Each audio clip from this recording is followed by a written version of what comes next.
I wanted to come on here today and talk about the story of Ruben Hurricane Carter, a top contender for the middleweight title at the height of his boxing career in the mid-1960s.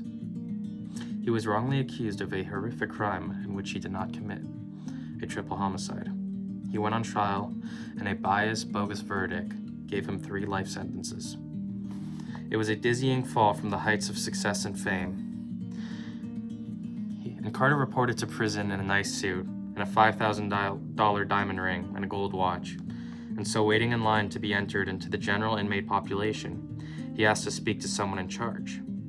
Looking the warden in the eye, Carter proceeded to inform him and the guards that he was not going to give up the last thing he controlled, himself. In his remarkable declaration, he told them in so many words, "I know you had nothing to do with the injustice that brought me to this jail, so I'm willing to stay here until I get out, but I will not, under any circumstances, be treated like a prisoner, because I am not and never will be powerless." Instead of breaking down, as many would have done in such a bleak situation, Carter declined to surrender the freedom that were innately his attitude, his belief, and his choices. Understanding that anger was not constructive, he refused to rage. He refused to break or grovel or despair. He would not wear a uniform, eat prison food, accept visitors, attend parole hearings, or work in the commissary to reduce his sentence. He wouldn't be touched, and no one could lay a hand on him unless they wanted a fight.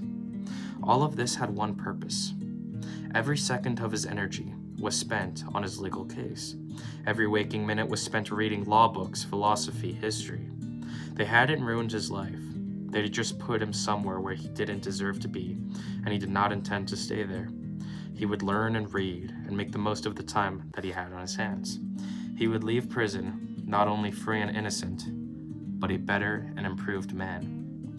It took 19 years and 2 trials to overturn that verdict, but when Carter walked out of prison, he simply resumed his life. No civil suit to recover damages. He did not request an apology from the court, because to him, that would simply imply that they'd taken something of his that he felt he was owed, and that they had never been in his view. Even in the dark depths of solitary confinement, he had made his choice. This can't harm me.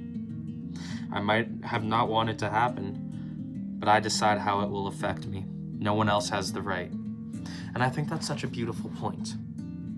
We decide what we will make of each and every situation. We decide whether we'll break or whether we'll resist. We decide whether we'll ascend or reject. No one can force us to give up or to believe something that is untrue. Our perceptions are the thing that we are in complete control of. As Carter did, his thoughts, his beliefs, his reaction. And it goes to show that we are never completely powerless. That no matter what situation you're in, you can always just try to find the good, you know?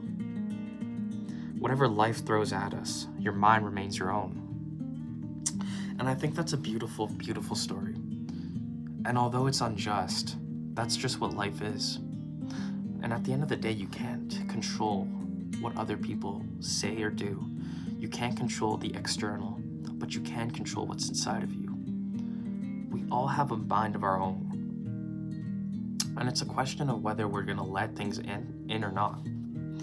We can take a step back and remember that situations by themselves cannot be good or bad. This is something, a judgment, that we as human beings bring to them with our perceptions. And that's so true. I always say this. Something's only good because you choose to see it as good. Something's only bad because you choose to see it as bad. Nothing's either good or bad, but thinking makes it so. And that's so true. We can choose to alter our perspective and know that what we have is like ourselves, right? What you have is your own mind. And sometimes you just need to appreciate life for what it is. Because at the end of the day, we decide what story we tell ourselves, or whether we tell one at all. And that's so beautiful to me. Because you, at the end of the day, are in full control of who you are. You can't let anyone else come into your life and tell you how to live your life and tell you what to do and tell you what to believe in. Because the only thing standing in between what you think is true and what you know is true is you. You have to be there for yourself. You need to be open enough for yourself to understand that through our perceptions of events, we are complicit in the creation as well as the destruction of every obstacle in our life. There is no good or bad without us. There is only perception. There is the event itself and the story we tell ourselves about what it means. And that's a thought that changes everything, right? An employee in your company makes a careless mistake that costs you business. Oh, this can't be what you spent so much time and effort trying to avoid. Or with a shift in perception, it can be exactly what you were looking for, the chance to pierce through defense and teach a lesson that can only be learned through experience. You can always choose to find the good and bad. You can always, but you need to put it in your mind that you have to look. It's your choice and yours alone. No one can tell you otherwise, because at the end of the day, it's what you know. And I think that it's so awesome to know that at the end of the day, you are in control. And I think that makes it easy to bear whatever is coming at us. It's important to know that life isn't coming at you, it's coming from you. Everything in our lives is based on what we choose to see from it, whether it's good or bad. Sometimes it means just trying to look at things neutrally and just saying, it is what it is. I can't change it, but maybe I could find some way to love it, right? At the end of the day, you have to control yourselves.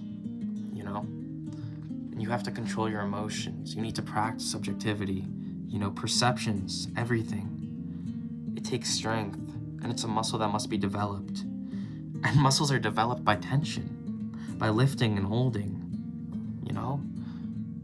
You need to work on it, and it's a skill that needs to come to you. You can't just say you're going to be objective. It means removing you from the subjective part of the equation. It's so much better to see things as what they truly are, what they actually are, not as we've made them to be in our minds. So I think for today, I would just say, look at things for what they are. Be like Carter. Don't let your circumstance dictate who you're going to be. We choose how we're going to look at things, how we approach and view and contextualize an obstacle, and tell ourselves what it means determines how daunting and trying it will be to overcome. Sometimes life's going to throw stuff at you, stuff that you are just... It's not fair. Life isn't fair, but life is what you make it. So make it the best you can. Because at the end of the day, we all have an expiry date on our lives, unfortunately. You come into this world alone, you're going to leave alone. So why don't you be there for yourself? I'm proud of you.